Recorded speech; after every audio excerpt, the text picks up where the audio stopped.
Kalau membaca survei Kompas, yang pertama ya kita mensyukuri apapun hasilnya ya. Oke. Jadi buat tim Anies kita melihat bahwa perubahan posisi harus kita syukuri, Ya.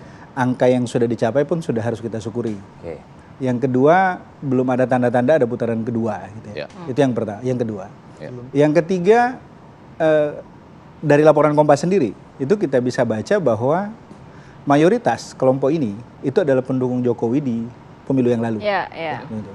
Kami percaya bahwa mereka tidak akan kembali ke Jokowi. Mhm. Karena mereka jadi bimbang. Meskipun analisa masing-masing lembaga survei mengatakan Iya. demikian loh. Jadi menurut kami kebimbangan itu terjadi justru karena mereka kecewa dengan Jokowi di masa lalu. Jadi pemilihnya ke Amin. Pemilihnya kemungkinan besar ke Anies. Faktanya dari mana itu kecewa itu? Mereka bimbang itu kekecewaan gitu. Kalau mereka tidak bimbang mereka pasti akan Oke, saya pakai memastikan mungkin diri. datanya Sekarang gini. Populi Center kali ya. Mereka- Masih cukup tinggi kok approval ratingnya. Mereka yang bimbang itu mayoritas anti rezim. Teorinya di situ.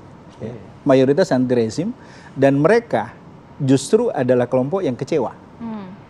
Jadi kami cukup percaya bahwa mereka ini itu akan bisa berayung ke Anies gitu. Karena menginginkan perubahan. Karena kekecewaan itu ujungnya perubahan. Oke. Yang keempat adalah kita melihat bahwa di kubu Prabowo pun ya tingkat swing voter itu masih cukup tinggi. Ya. Dan kita juga melihat data Kompas itu kalau kita buka Kompas itu kelihatan bahwa pemilih mayoritas nomor 2 itu ada di kelompok Gen Z. Ya, milenial dan Gen Z. Yang dan Gen Z. 17 sampai 25. Justru Y yang berpindah. Kelompok Gen Z ini, saya dulu Gen Z yang belum berpindah KTP ketika kuliah. Ya. Dan sangat malas pulang kampung hanya untuk mencoblos. Gitu. Kelompok ini sangat besar. Ya. Jadi kita tidak terlalu khawatir 50% bahwa lebih. angka itu akan banyak berpengaruh untuk mendukung Pak Prabowo menang satu putaran. Nanti kita tunggu di putaran kedua. Tapi kan gimmick-gimmicknya kan udah dapet langsung nih gitu nganter kan. aja. Gimik-gimiknya Kodari. Bang Daniel, tanggapi boleh Bang. Tadi dikatakan bahwa sebenarnya di kubu Prabowo sendiri, pemilih Prabowo sendiri ini juga masih banyak yang swing voter ternyata. Iya, Mbak Rati, kalau diperhatikan survei Kompas saya kutip karena Iya, iya. Mas Ramli tadi kutip survei Kompas. Pertama misalnya sebagian besar atau mayoritas swing voter itu adalah pendukung Pak Jokowi. Ya. Kemudian kedua, sebagian besar dari mereka adalah Gen Z dan milenial. Nah, kalau kita lihat dari sisi migrasi pendukung Jokowi itu mayoritas ke Pak Prabowo. Kemudian sebagian Bukan ke besar Amin ya, yang tadi kecewanya itu bukan ya? sebagian besar pemilih Gen Z dan milenial itu mayoritas juga mendukung Pak Prabowo.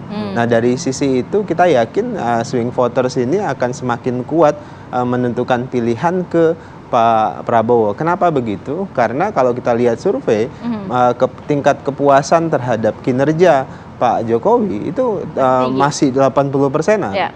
Artinya mereka melihat harus ada keberlanjutan di satu sisi, di sisi lain harus ada penyempurnaan yang ingin dilakukan oleh Pak Prabowo. Nah, dalam konteks ini, Jadi maksud Anda dalam konteks ini kita lihat. Anies salah baca data dong. Saya nggak tahu itu Loh, kan tadi kan Anda mengcounter. nggak tahu, nggak, saya nggak mengkonter Berbeda siapa-siapa. pernyataan. Kekecewaan Mas yang Arief akhirnya sedang beralih ke sedang perubahan, memaksa saya gitu kan, supaya tadi. lagi ini. Orang saya yang saya kecewa lanjut ini. begini, Mas Arief kenapa begitu? Karena tadi pendukung Pak Jokowi, Gen Z, milenial itu suka kolaborasi. Nah, visi maju bersama menuju Indonesia 2045 itu substansinya, ruhnya itu adalah kolaborasi. Substansinya itu adalah gotong royong. Ya. Substansinya itu adalah maju bersama. Nah, Gen Z kemudian pendukung swing voters yang mendukung Pak Jokowi itu mau melihat ada kolaborasi yang luar biasa ditampilkan oleh Pak Jokowi dan Pak Prabowo. Ada kenegarawanan yang luar biasa ditampilkan Pak Jokowi dan Pak Prabowo. Nah, dalam konteks itu Pak Prabowo sudah secara tegas menyatakan bahwasannya kami ingin melanjutkan program pembangunan yang baik sudah dimulai oleh Pak Jokowi bukan hanya program baik atau yang sudah dibangun Pak Jokowi, tapi yang sudah dibangun oleh Presiden Soekarno, Soeharto, Habibie dan seterusnya. Coba kita lihat ya tahapannya. Dalam kenapa pentingnya kolaborasi dan gotong royong. Bung Karno itu berhasil membangun pondasi bangsa ini sebagai bangsa yang besar. Nasionalisme ditanamkan oleh Bung Karno, patriotisme dan sebagainya. Pak Harto, B.J. Habibie itu membangun institusionalisasi bernegara.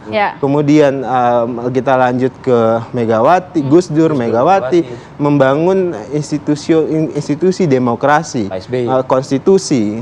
Kemudian Pak SBY membangun jalan panjang pembangunan, peta jalan pembangunan, MP3EI dan sebagainya, hilirisasi dibangun. Pak Jokowi memulai infrastruktur, memaksimalkan infrastruktur, irigasi, industrialisasi dan sebagainya. Nah, Pak Prabowo itu Pak Prabowo itu ingin melanjutkan semua yang sudah dimulai ini.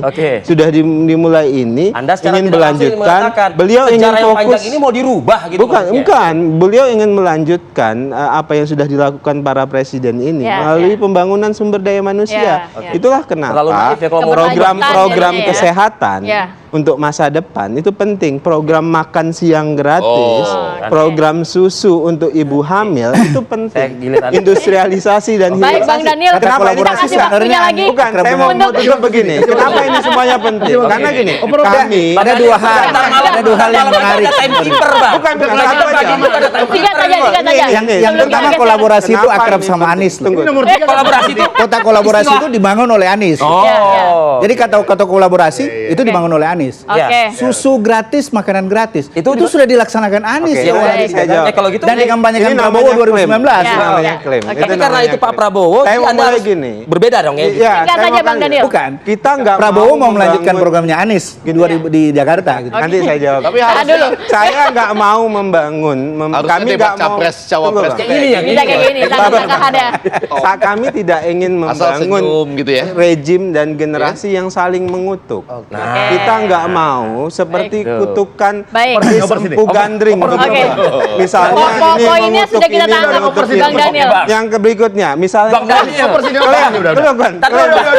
klaim program susu gratis itu adalah program Anies, kan lucu. Tadinya dikritik habis-habisan, ini program apa? Tiba-tiba sekarang Kita belum dengar suara nomor 3 nih, Bang. Padahal revolusi putih itu adalah program Pak Prabowo Saya yang Di dikerjakan 2019 itu sudah jelas.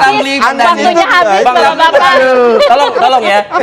Kita yang mandu ya. Kita yang mandu. Dan saya ingatkan kepada Bang Ramli, Bang Daniel, kita baru di putaran pertama.